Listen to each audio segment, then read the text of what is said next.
War, at its surface, is violence. But beneath the bloodshed, beyond the flags and the armor, war is an idea that emerges from the deepest recesses of the human mind. It is born not out of necessity, as we often convince ourselves, but from a primitive psychological pattern that we still fail to transcend. War is not something that happens in the world, it is something that happens inside us first. Every battlefield is first mapped out in the human psyche, and only later on the ground. Until we confront this inner terrain, the outer wars will never cease. We often marvel at how seemingly rational individuals, nations, and civilizations spiral into acts of senseless violence. But the truth is that reason has little to do with war. War seduces us precisely because it allows us to escape reason. It appeals to a primitive certainty that my side is right, and the other must be wrong. It simplifies complexity into clean lines of enemy and ally, us and them. This binary mindset is comforting, especially in a world where ambiguity and nuance are constant companions. The tragedy is that this very comfort is what blinds us. When we look closer at the psychology of war, we find that it does not erupt in societies or in states before it erupts in the individual mind. It starts in those subtle resentments, those small hatreds, those stored-up humiliations we carry from moment to moment. War is never really between nations, it is between the collective contents of individual minds. The battlefield only reflects what has already been decided internally. It is the consequence, not the cause. Divided minds create divided societies. There is a curious detail we rarely acknowledge. The most dangerous wars are not those fought out of anger, but those fought in the name of righteousness. When a person believes they are acting with complete justification, they lose the ability to see their own cruelty. This is how even sacred grounds become blood-soaked. The moment we label our violence as sacred, it becomes unchallenged.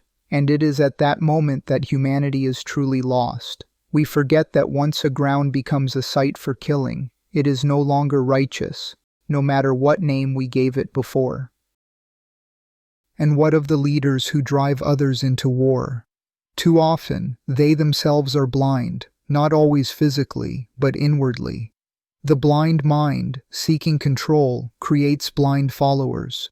It gives birth to legions who may have eyes, but no real vision.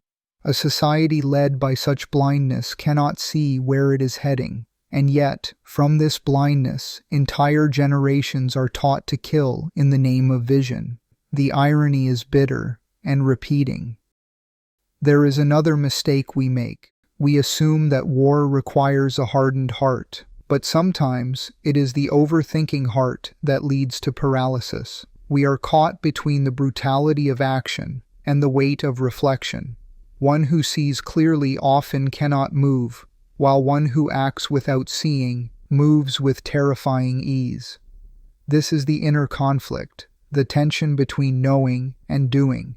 To move without seeing is foolish, but to see and never move is also a kind of death. War confronts us with this paradox, and few are prepared to face it. So what is to be done? We must start by refusing to act blindly. If there is to be a response to the violence of the world, let it not be a reaction rooted in vengeance or pride. Let it be a conscious and reluctant response, one that arises from understanding rather than from fear. A reaction is loud, impulsive, self-justifying. A response is quiet, thoughtful, and connected to a deeper self-awareness. The first perpetuates the cycle, the second just interrupts it. Even in conflict, there is a space for witnessing, to pause, to ask, who am I really fighting, and why? This question, if asked honestly, can dismantle entire wars before they start.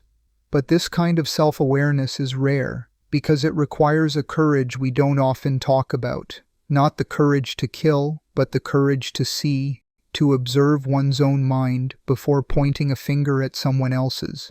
And here lies the deeper possibility. What if war is not something we stop through politics or treaties alone, but through a change in how we think and perceive? What if peace is not something we build on battlefields, but something we grow in the minds of individuals? What if, instead of preparing for the next war, we prepared to observe and understand the mental patterns that make war inevitable? This requires that we stop worshiping conflict as a test of strength. The real strength lies not in domination, but in discernment and self-awareness. It lies in the ability to act without malice, to engage without becoming consumed, and to consciously respond without becoming reactive. And above all, it lies in the willingness to look within, even when it is easier to look without. We live in an age where the tools for destruction are more powerful than ever, but so too is our capacity to become self-aware.